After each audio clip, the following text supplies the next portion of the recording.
Welcome to Family Filler Games. Today we're going to be playing Boss Monster.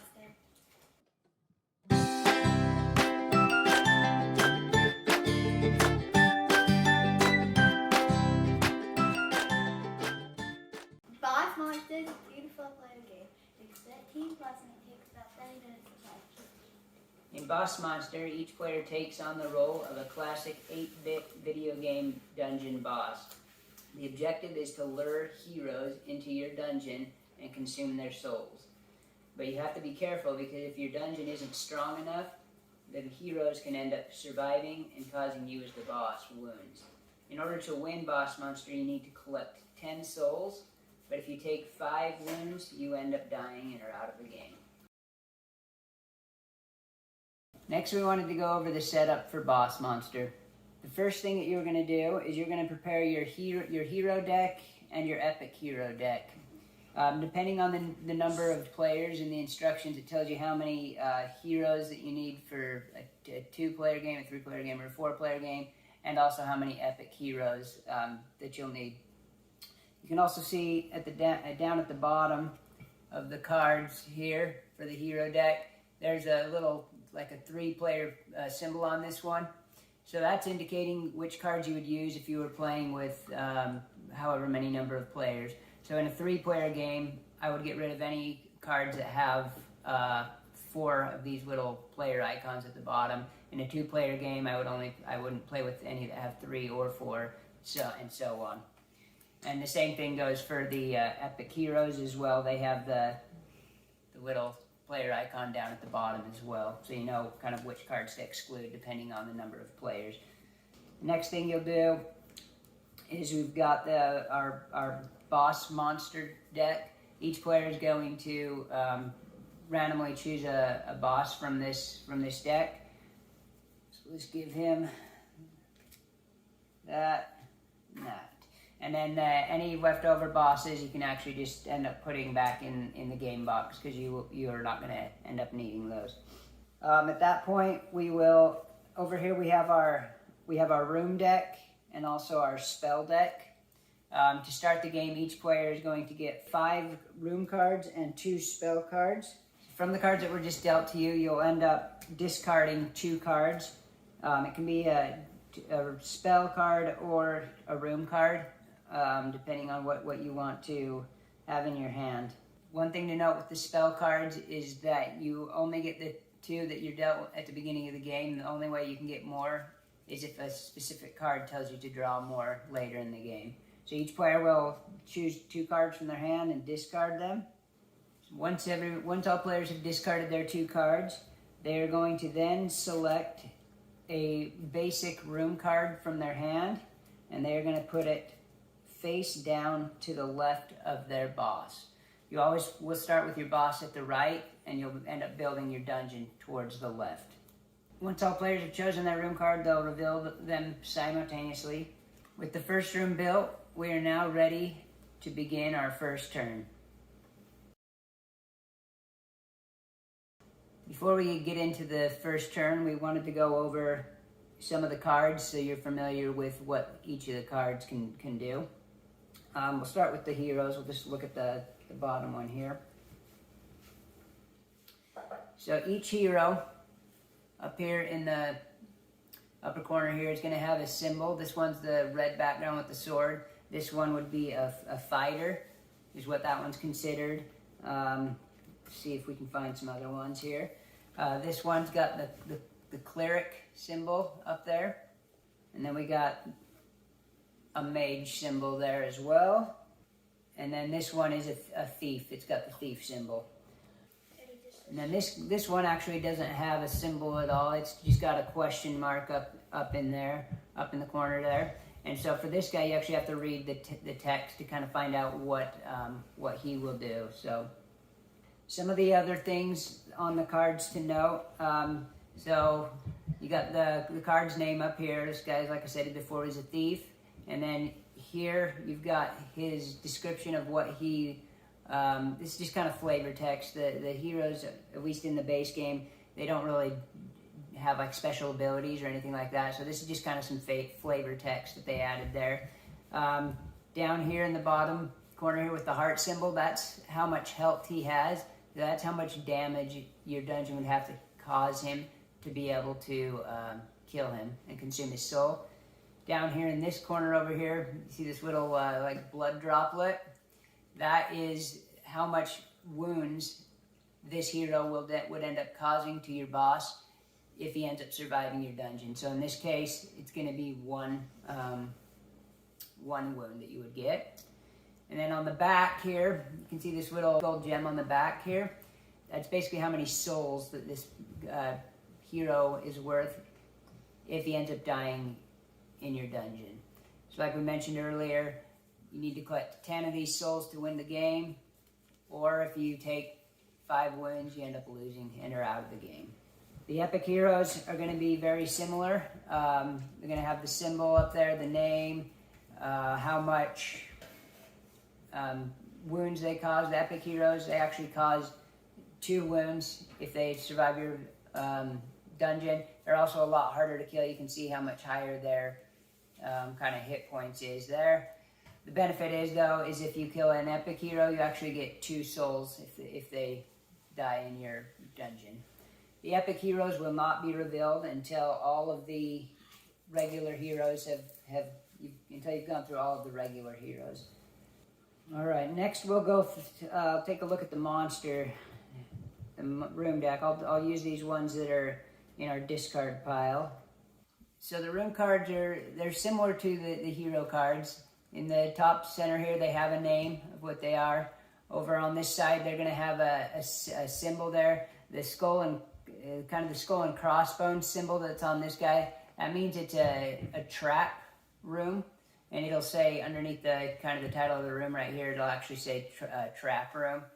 The other option that you have is for the rooms is this one. This is kind of like the flaming skull looking thing up in the corner there. That means that it's an actual monster room. So like the hero cards, down here in this bottom corner here, it's going to have whatever symbol it is, like a fighter, a cleric, mage, thief.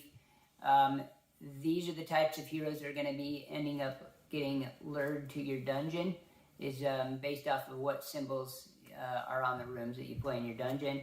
And then over here on this side, you see the kind of the black heart. This is how much damage the hero is going to take when they actually enter the room.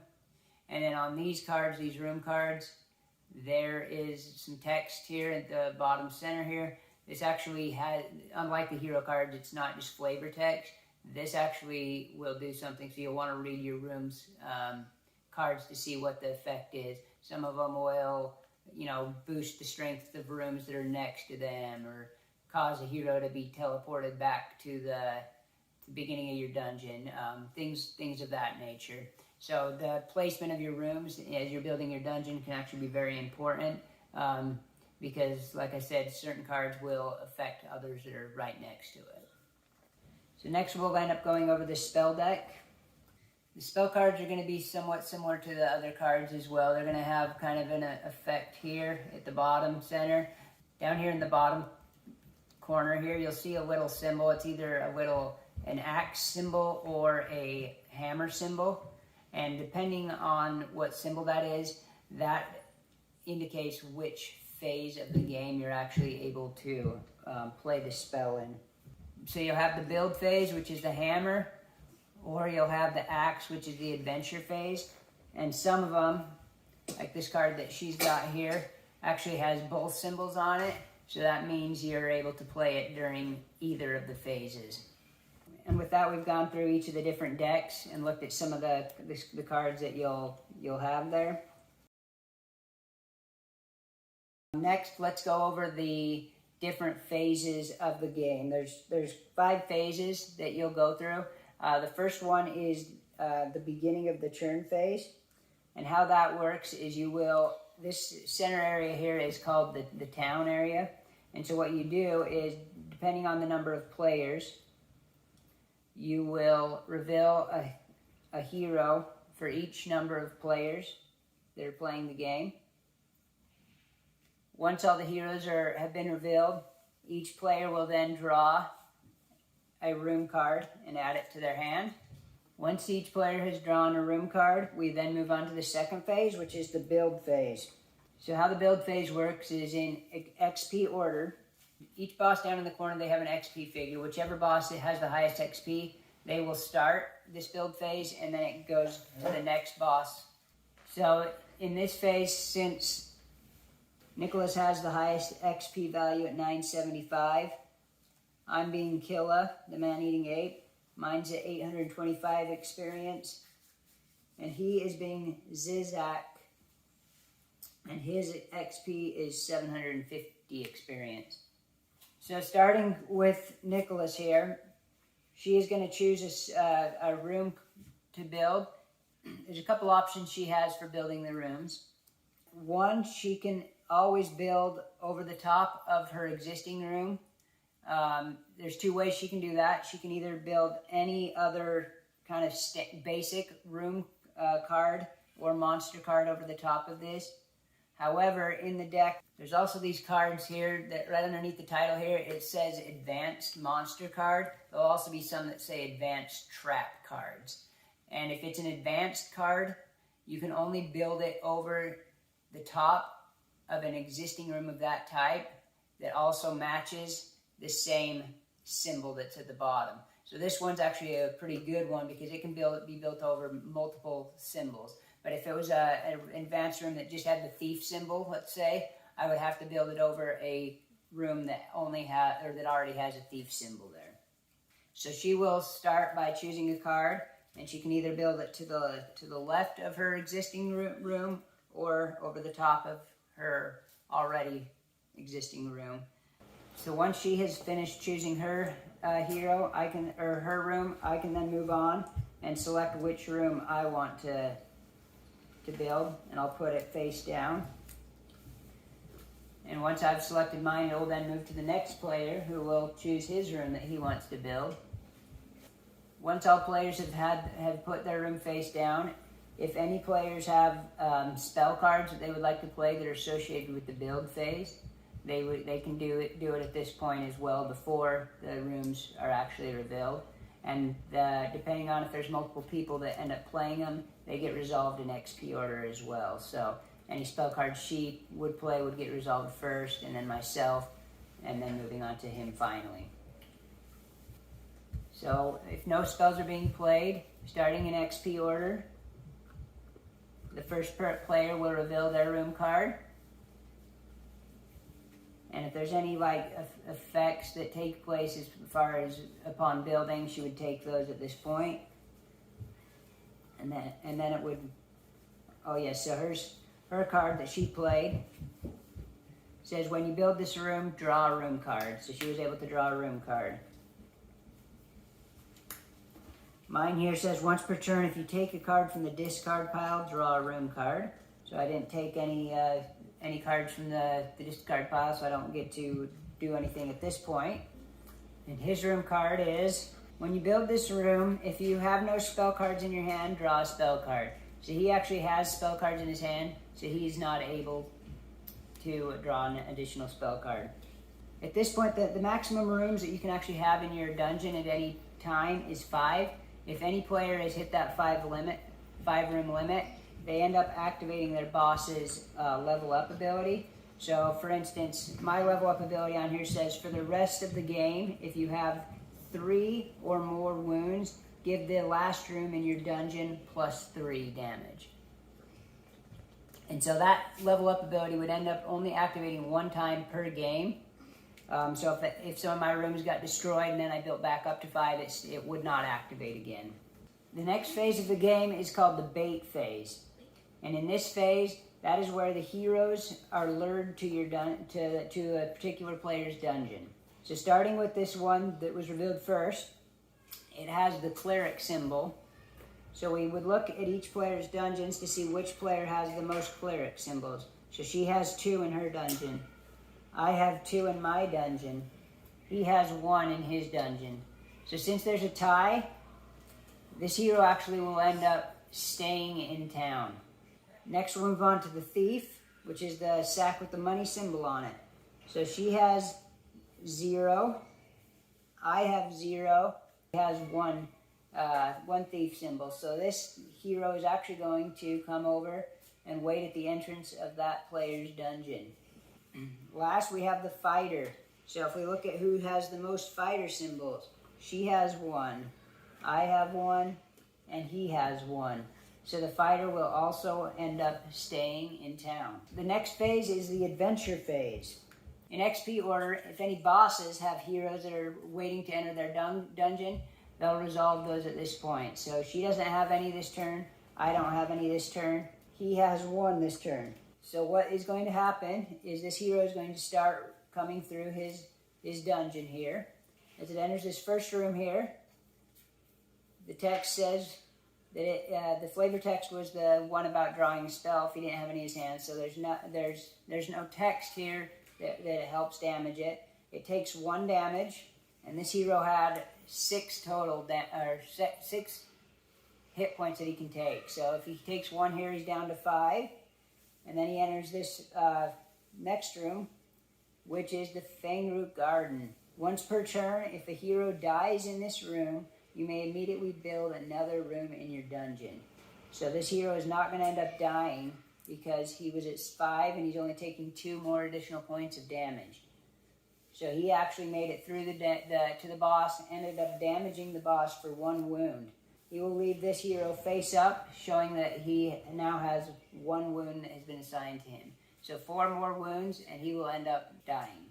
Once heroes from every boss's dungeon have gone through, we then move on to the final phase, which is the end of turn phase. So on this phase, if any of the rooms in your dungeon have been deactivated, which means it was turned sideways because a card indicated to deactivate it, at this point, you would actually end up reactivating your dungeon card. You'll also check each player's score area to see if any of the players have met the 10 souls or the 5 wounds to be eliminated. If nobody has reached the 10 souls limit, you'll keep playing until somebody has. If somebody has reached the 5 wound limit, then they are out of the game. And at that point, we would then move back on to the first phase of the game. All right, starting the second turn of the game, we'll go through the phases one more time. So first phase is the beginning of turn phase. We will reveal heroes equal to the number of players again. Use these up. So any heroes that didn't go to a dungeon last turn will still stay there. At this point, each player will draw a room card.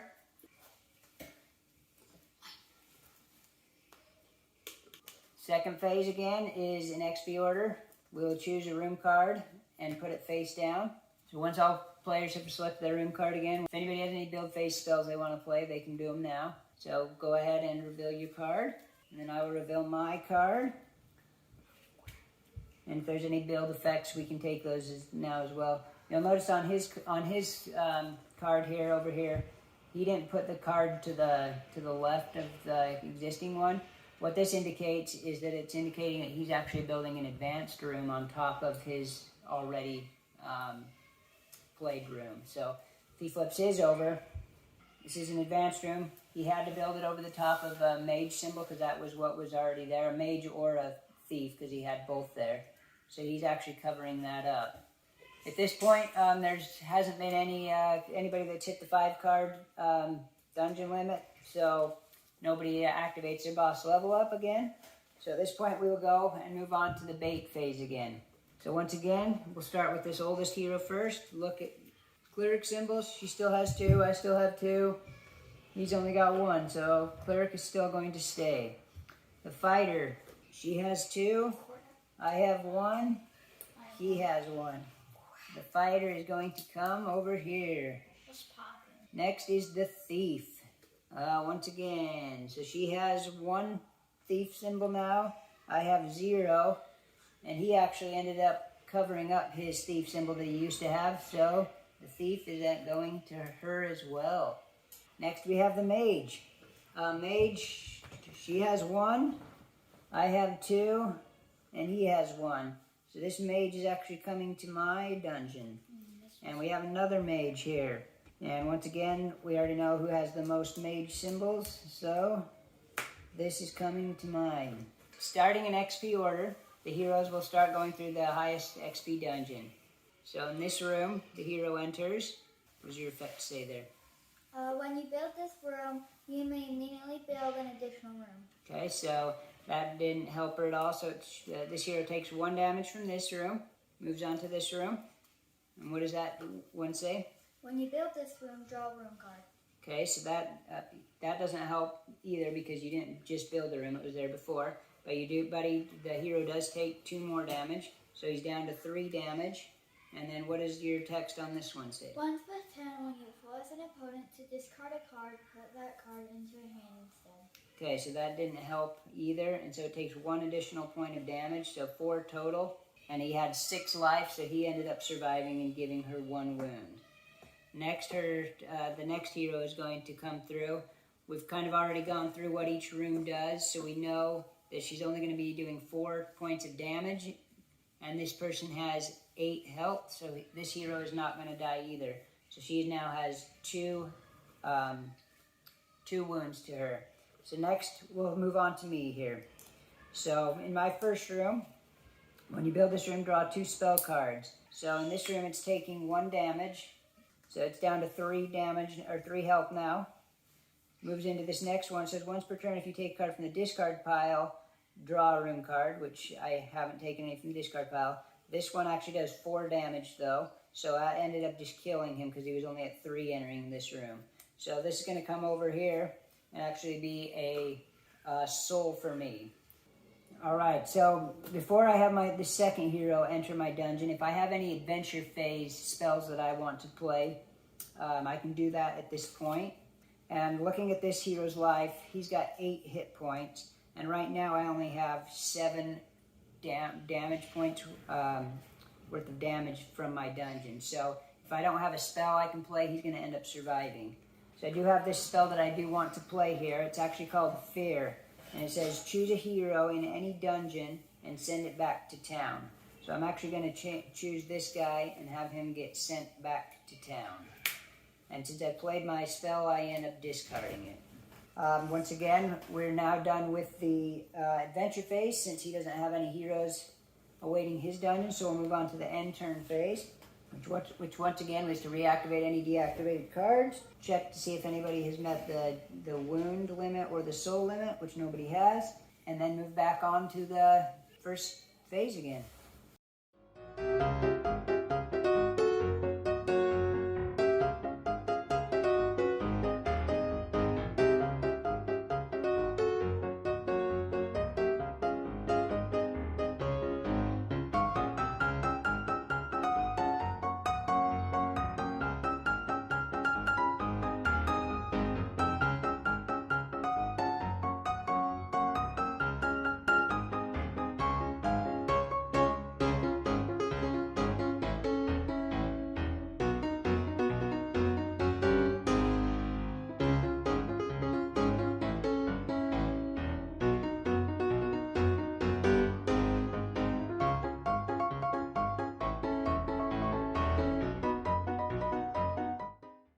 Alright, so at this point I've actually hit my 5-card dungeon limit here for being able to, how big my dungeon can be. So at this point I get to activate and level up and use my boss's ability if I can. In this case, mine says for the rest of the game, if you have 3 or more wounds, give the last room in the dungeon plus 3 damage. I don't have 3 or more rooms right now, so that's not going to come into play right now, but if at any point until the end of the game I do have more than 3 wounds, I will get to add plus 3 to the end room in my dungeon. So at this point, we're going to go through the bait phase again. Wanted to stop real quick and show you this one, though. This is the Fool card that we kind of mentioned earlier when we were going over the card overview. How the Fool works is the Fool is lured to the dungeon of the player with the fewest souls. So which of you guys has the fewest souls? I have. They both have 0 souls, so the Fool is actually going to end up staying in town because it's still a tie.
All right, so we just hit the end of the turn, and I hit the 10 soul mark.